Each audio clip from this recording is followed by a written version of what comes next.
Comme indiqué donc, à l'invitation à participer à cette conférence de presse, hein, l'association Rupesra, Annie est présidente, a décidé de faire son assemblée générale décentralisée, puisqu'ils ont tenu 2 par an et une décentralisée ici à Montluçon. Pourquoi Montluçon? Comme je l'ai indiqué, le fil rouge, en tout cas des travaux de cette journée, se sont faits autour du dossier environnement recycling. Je pense que c'est un dossier que vous connaissez bien. Hein. Donc, la CGT, nous, on s'est engagé sur ce dossier maintenant il y a près de 5 ans, puisqu'on avait été alerté de mauvaises conditions de travail des salariés. Donc c'est depuis 5 ans un vrai bras de fer qu'on a engagé face à la direction de cette entreprise.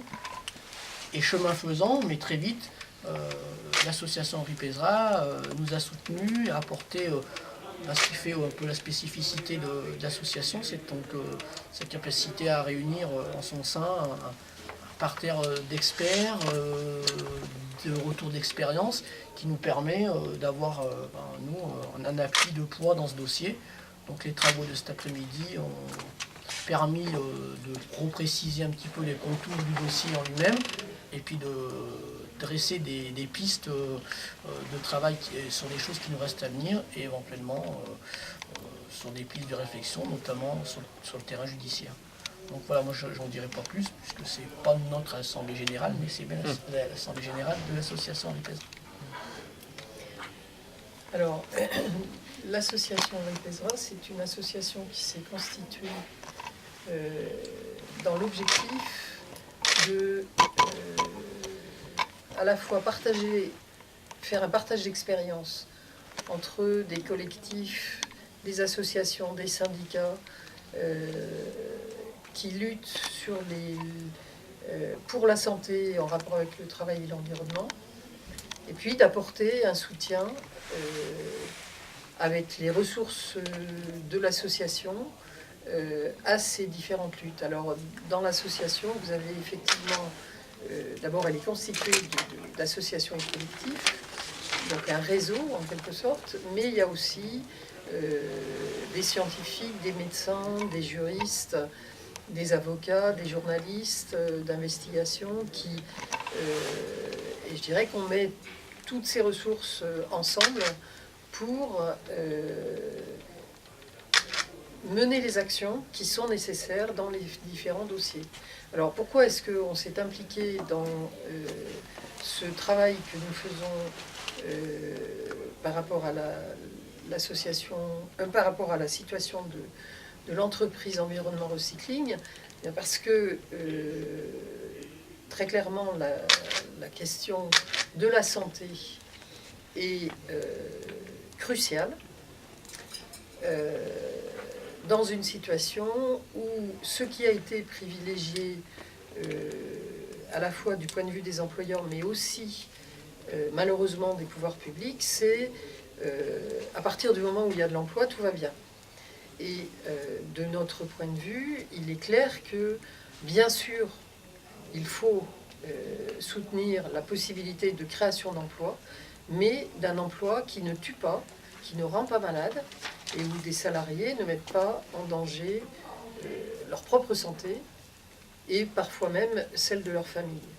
Et pourquoi nous sommes là, ici aussi, avec l'association des familles victimes du saturnisme, c'est qu'un des polluants, mais c'est malheureusement pas le seul, est le plomb, et que l'association lutte sur les problèmes de contamination par le plomb dans le logement, qui entraînent des contaminations pour les enfants, pour les femmes, pour les familles, mais aussi, à partir de là, il y a tout un pan de l'activité de l'AFVS, et ils vont vous en parler, qui est aussi sur le travail exposant au plomb. C'est-à-dire que plus on va, plus on se rend compte que le plomb n'est pas un risque résiduel qui serait le risque résiduel du plomb dans l'eau avec les conduites au plomb ou du plomb dans les peintures, mais c'est un risque qu'on rencontre, par exemple, à Environnement Recycling, dans tout ce qui est filière de déchets.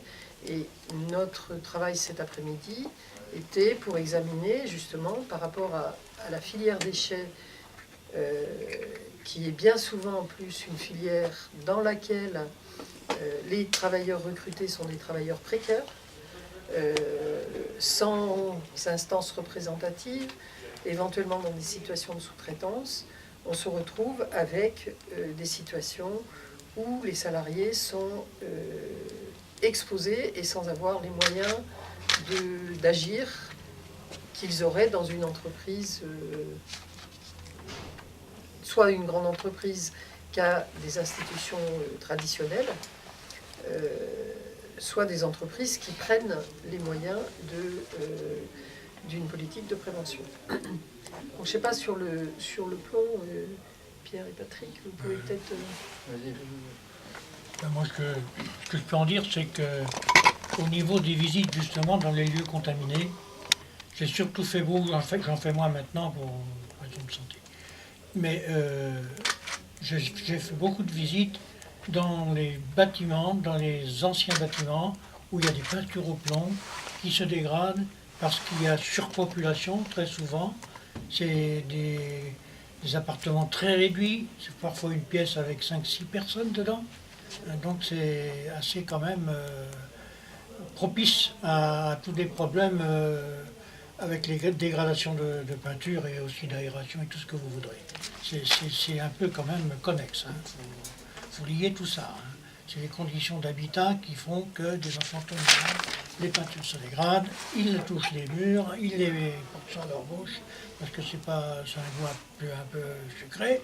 Et puis, bon, ils se contaminent comme ça, il n'y a que poussière, l'entretien de la maison ordinaire, le balayage, etc. S'il n'est pas bien fait, vous soulevez les poussières, vous faites plus de dégâts que de bien au bâtiment, etc.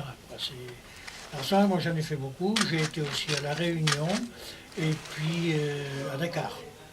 Pour des problèmes là qui étaient beaucoup plus liés là, sur des lieux précis, à l'exploitation de la casse des batteries, hein, et des enfants étaient intoxiqués à cause de ça, à cause du stockage des batteries dans les lieux même d'habitation.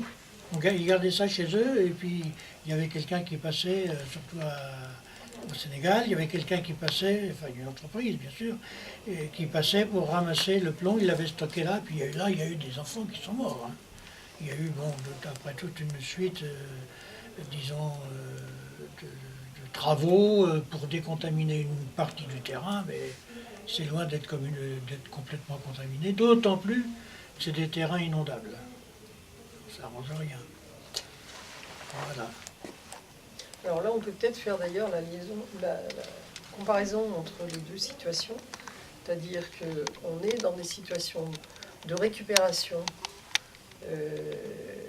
de déchets industriels en fin de vie, et l'objectif est toujours un objectif économique, c'est-à-dire le faire au moindre coût.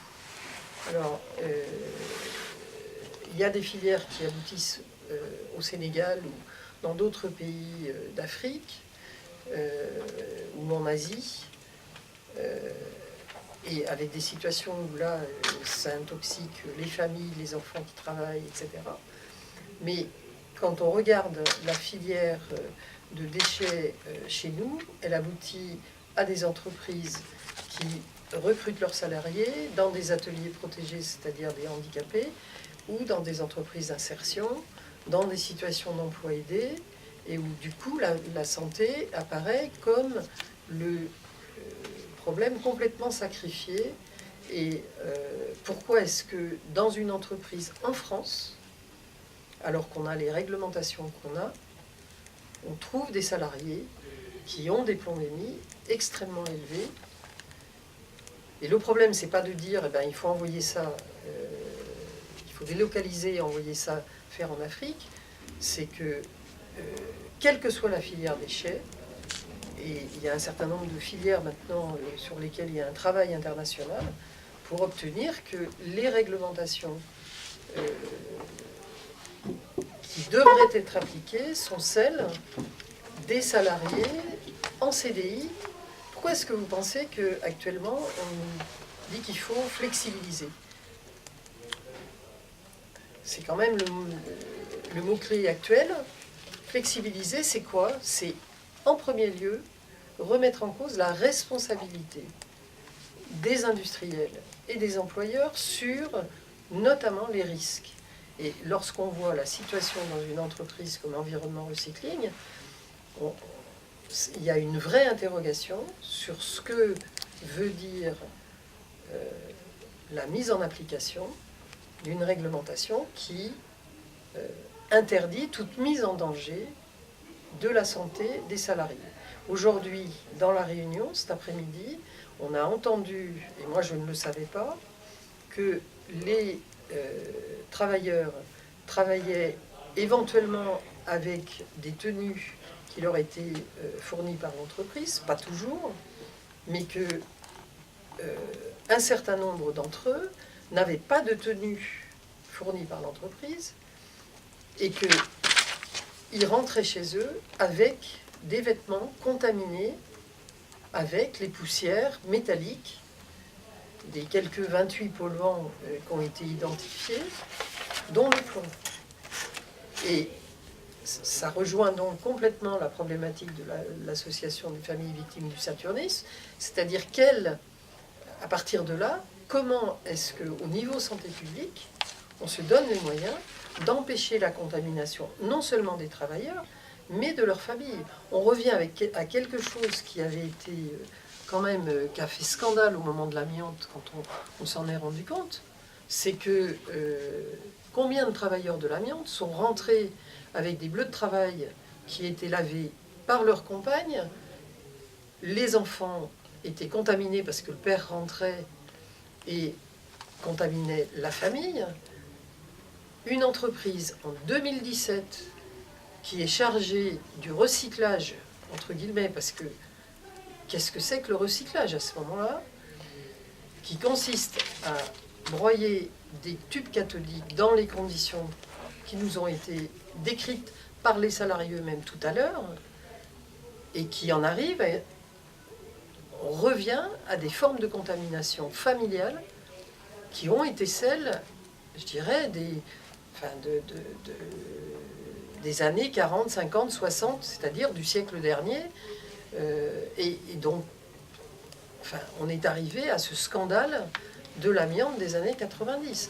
Donc là, je crois que pour nous, cette réunion est très importante parce qu'elle nous fait mesurer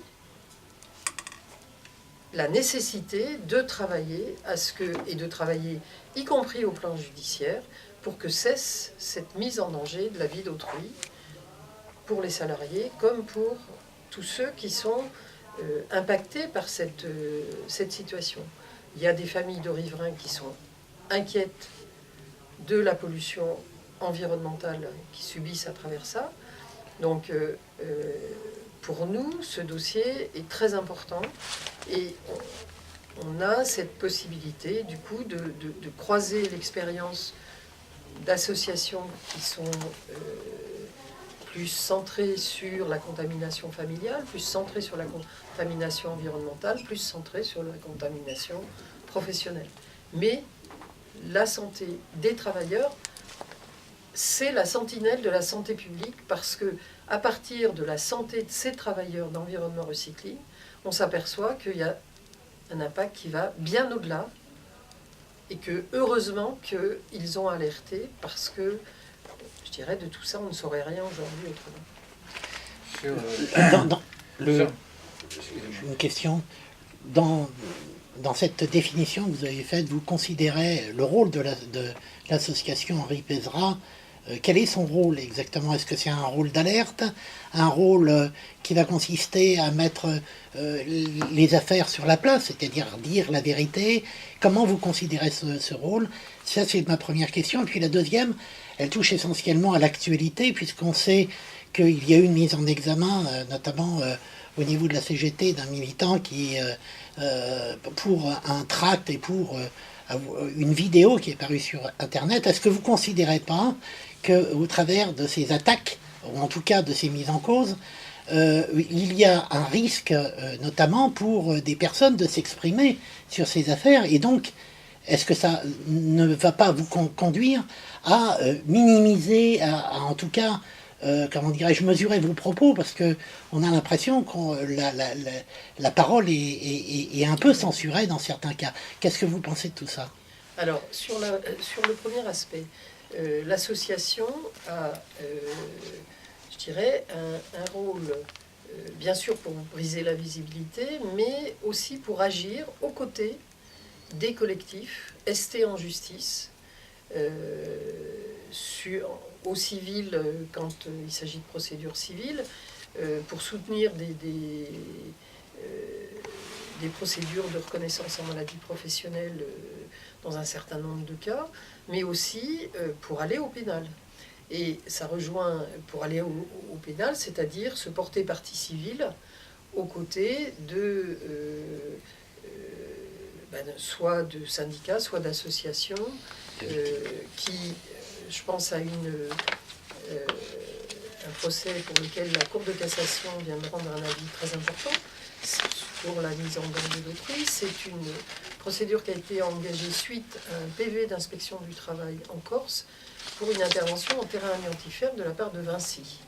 Donc Vinci, il y a eu constitution de partie civile par les associations et Vinci a été condamné en correctionnel, en cour d'appel, avec des peines très lourdes, enfin de la prison avec sursis et surtout des amendes très lourdes.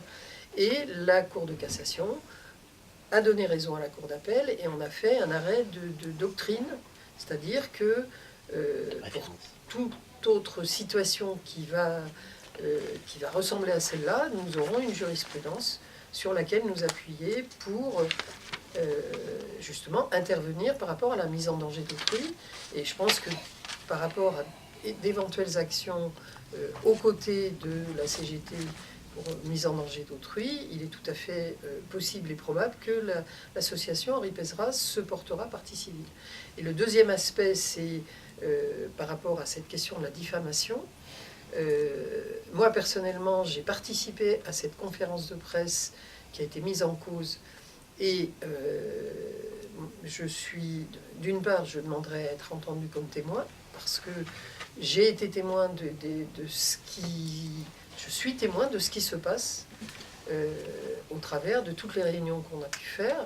Et donc, à l'évidence, non seulement ça ne nous fera pas taire, mais si ce procès doit aller en justice, nous réfléchirons à la manière d'y être présent pour montrer comment cette plainte en diffamation met en cause un travail syndical légitime pour défendre la santé des travailleurs là où elle est menacée. Et c'est clairement la mission de l'association Henri Pézra que d'être aux côtés de syndicalistes, aux côtés de militants associatifs qui se trouveraient dans cette situation-là.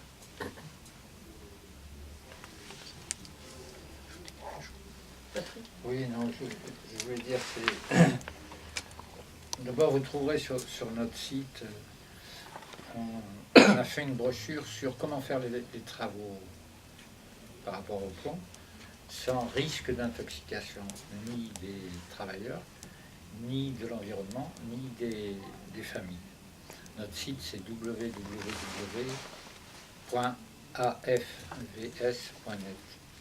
www.afvs.net. C'est, si vous voulez, moi j'étais extrêmement choqué en entendant tout ce qui s'est dit cet après-midi, et surtout le témoignage des travailleurs. On a vécu des choses un peu similaires par rapport aux familles. Quand j'ai entendu des travailleurs qui, après avoir vu la médecine du travail, on leur disait « Oh, vous avez 170 microgrammes de plomb dans le sang, c'est pas grave, c'est pas grave. » Donc attendez que vous ayez 200 microgrammes ou 300 microgrammes, à ce moment-là, on pourra commencer à s'alerter. Nous, on nous a dit la même chose pour les enfants. On nous a dit pendant longtemps, tant que les familles allaient voir le médecin, et le médecin leur disait oh, ben, tant que votre enfant n'a pas 100 microgrammes de plomb dans le sang, c'est pas grave. Alors que tous les experts scientifiques disent qu'il ne faudrait pas qu'il y ait de plomb. Et que, comme disait Annie tout à l'heure, au Canada, c'est 13 microgrammes qui est le seuil d'alerte. On a obtenu qu'il y ait un seuil d'alerte qui soit modifié et qui est maintenant à 20 microgrammes et le seuil d'intervention à 50 microgrammes. Ceci dit, c'est pas appliqué. C'est pas appliqué et malheureusement, il n'y a plus de dépistage.